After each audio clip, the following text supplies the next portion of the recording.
नमस्कार दोस्तों, स्वागत है आपका आपके अपने YouTube channel RBSC junior classes के अंदर। आज का वीडियो क्लास 9th के लिए बहुत ही खास होने वाला है, क्योंकि इस वीडियो में अपन बात करेंगे क्लास 9th के सामाजिक विज्ञान के अर्धवार्षिक पेपर के बारे में, जिसमें अपन बात करेंगे किस तरह का आपका पैटर्न होने वाला है और किस तरह के क्वेश्चन आने वाले हैं। वीडियो को पूरा देखिएगा, क्योंकि अर्धवार्षिक पेपर में जो आपका पेपर होने वाला है उसमें बहुत हेल्प मिलने वाली है इस पेपर के द्वारा। तो चलिए अपन जल्दी से देखते हैं इसके एक एक पर्सन कौन से हैं, और इस पर्सन को आप अच्छी तरह तैयार कर लीजिएगा क्या कि आपका पेपर बहुत ही अच्छा हो सके। तो चलिए बात करते हैं आपके पेपर के बारे में। तो अर्धवार्षिक पेपर सामाजिक विज्ञान आपका पेपर है 2 घंटे 45 मिनट का होने वाला है, कक्षा 9 का, और पूर्णांक जो है यानी इसके जो अंक हैं वो 48 नंबर का आपका अर्धवार्षिक का पेपर होने वाला है। सबसे पहले 1 से लेकर 5 तक जो आपको पर्सन आने वाले हैं वो है अति लघुत्तरा आपके ऑब्जेक्टिव टाइप के पर्सन। सबसे पहला है, फ्रांस की राज्य क्रांति कब हुई थी? 1872, 1789, 1889 या फिर 1778। आपको पर्सन अच्छी तरह ध्यान रखने हैं, इन प्रश्नों को आप अच्छी तरह तैयार कर लीजिएगा। रूस की बोल्शेविक क्रांति किस विचारधारा पर आधारित थी? रूस की बोल्शेविक क्रांति किस विचारधारा पर आधारित थी? पूंजीवादी, समाजवादी, राष्ट्रवादी या गांधीवादी? अगला है, कौन सी अक्षांश रेखा भारत के बीच में से काटती है? कर्क रेखा, मकर रेखा, विषुवत रेखा या ग्रीनविच रेखा? अगला चौथा प्रश्न है, भारत का सर्वाधिक उपजाऊ क्षेत्र कौन सा है? हिमालय क्षेत्र, उत्तर का मैदान, दक्षिणी तटीय मैदान या थार का मरुस्थल? कौन सा उपजाऊ सर्वाधिक क्षेत्र है भारत के अंदर? अगला पांचवा प्रश्न है, भारतीय संविधान को लागू किया गया था, कब लागू किया गया था? 26 नवंबर 1949, 26 जनवरी 1949 या फिर 26 जनवरी 1950 या फिर 26 नवंबर 1950 को? चलिए बात करते हैं इसके बाद में 6 से लगाकर 10 तक आपके आने वाले हैं रिक्त स्थान, यानी कौन क्या चीज आएगी? संविधान सभा के अध्यक्ष थे। कौन थे संविधान सभा के अध्यक्ष? वो यहां पर लिखना है। अप्रैल 1972 में फ्रांस की नेशनल असेंबली ने के खिलाफ युद्ध की घोषणा की। किसके खिलाफ युद्ध की घोषणा की थी वो आपको इस रिक्त स्थान में लिखना है।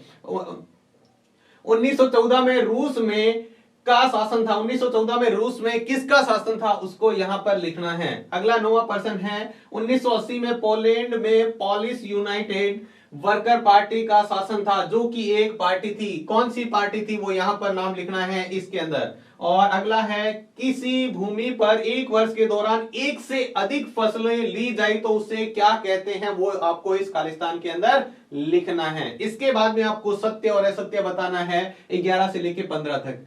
भारत की ग्लोब में स्थिति उत्तर पूर्वी दिशा में है। अवस्थिति यानी कहां पर स्थित है? उत्तर पूर्वी दिशा में है। क्या ये सत्य है या असत्य आपको पता करना है। भारत की पहली प्रधानमंत्री श्रीमती सरोजिनी नायडू थी। क्या ये सत्य है असत्य है आपको बताना है। किसी लोकतंत्र में अंतिम निर्णय वे नेता लेते हैं जो जनता द्वारा चुने जाते हैं। क्या ये सत्य है या असत्य है। भारत का उत्तरी मैदान सिंधु, गंगा और ब्रह्मपुत्र नदियों से बना है।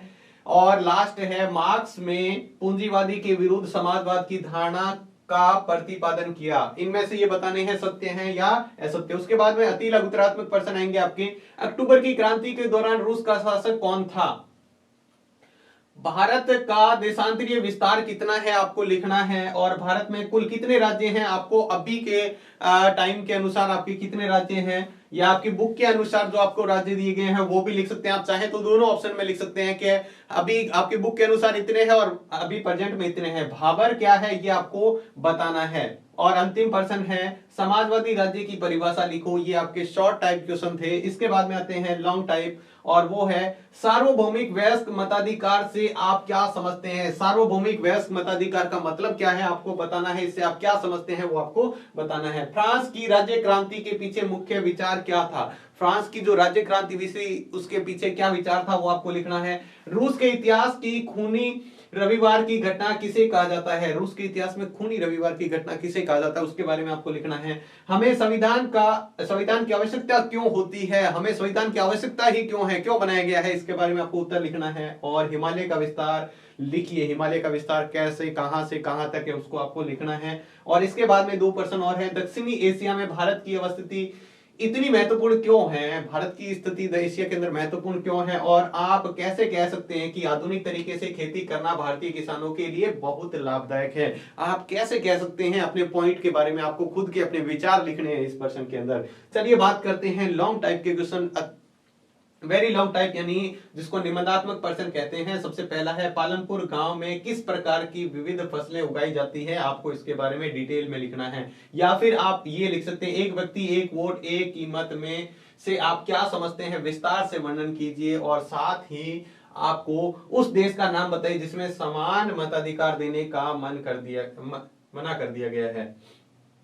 आपको दोनों में से एक प्रश्न करना है। इसके बाद में प्लेट विवर्तनिक सिद्धांत का वर्णन करो। भारत में इस प्रक्रिया से किन भूभागों का निर्माण हुआ है, आपको यह बताना है। प्लेट विवर्तनिक सिद्धांत क्या है इसके बारे में लिखना है। और भारत में इस प्रक्रिया से किस भूभागों का निर्माण हुआ है, उन क्षेत्रों के आपको भागों के नाम लिखने हैं और उनके बारे में बताना है। या फिर आप कर सकते हो लेनिन की मृत्यु के बाद में सोवियत संघ के क्या महत्वपूर्ण बदलाव हुए। जो लेनिन की मृत्यु के बाद में क्या सोवियत संघ में महत्वपूर्ण बदलाव हुए उनके बारे में आपको बताना है।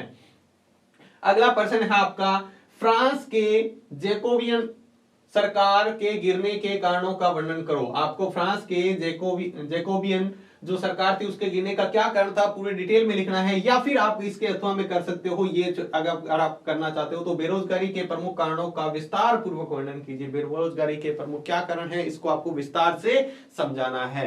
आप दोनों में से एक कर सकते हो। अंतिम प्रश्न 31वां भारत के मानचित्र में निम्न स्थानों को अंकित करो। कोई 4 आपको अंकित करने हैं, आपको दिए हुए हैं 8। आप बता सकते हैं गोवा कहां पे है, गुजरात कहां पे है, लद्दाख कहां पे है, अरुणाचल प्रदेश कहां पे है, तेलंगाना, अरब सागर और दिल्ली और चंडीगढ़। ये आप बता सकते हैं अपने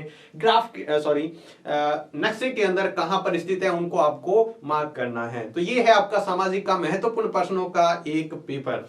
देखिएगा, आप ध्यान रखिएगा, ये आपके महत्वपूर्ण प्रश्न है। आपको पैटर्न बताया गया है किस तरह का आपका पैटर्न होने वाला है इसके अंदर। इस प्रश्नों को अच्छी तरह याद कर दिएगा, बहुत महत्वपूर्ण प्रश्न है आपके ये अर्धवार्षिक पेपर के लिए।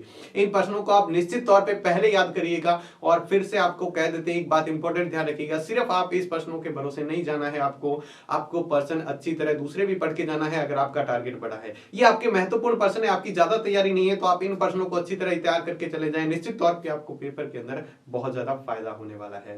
तो ये था आपका सामाजिक विज्ञान का पेपर। तो आज की वीडियो में बस इतना ही, मिलते हैं नए वीडियो में नए पेपर के साथ, तब तक के लिए धन्यवाद।